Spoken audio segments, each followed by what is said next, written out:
الفضاء الثقافي مسار بالعمران تم غلقه رسميا في 4 أبريل الحالي بحكم قضائي. القائمون على هذا الفضاء وفي انتظار جلسة استئناف الحكم المقررة لل24 من الشهر ذاته نظموا ظهر اليوم تظاهرة فنية تضامنية. مواطنون وفنانون في اختصاصات مختلفة حضروا اليوم في تظاهرة فنية أقيمت بمحيط الفضاء الثقافي مسار مساندة لهذا الفضاء الذي تم غلقه في 4 من الشهر الجاري بحكم قضائي.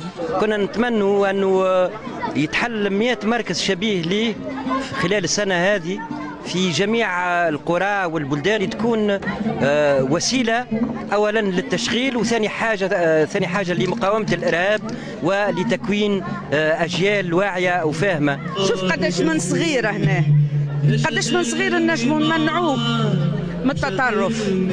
هذيك مهمة زاد الثقافة والفنون. الفضاء هذا رحمة للوليدات الصغار، فهمت، كانوا ما يعرفوش لا فن ولا مسرح. القائمون على هذا الفضاء يرفضون قرار المحكمة ويرون أن هذا القرار مخالف للقانون. احنا كرينا كشركة، وكل شركة إنتاج وتوزيع فني حسب المجلة التجارية بعد سنتين عقد سنتين ولا عندها الأصل التجاري، احنا عاملين كونترا ب4 سنوات، دونك عندنا الحق في الأصل ولا يمكن إخراجنا هكا. كان الحكم استعجالي، والقضاء الاستعجالي ينجم يبوت كان في حالة تأكد شديد وعدم المساس بالأصل، وقت اللي احنا ناشرين قضية في الأصل لإبطال معناها الحكم هذا.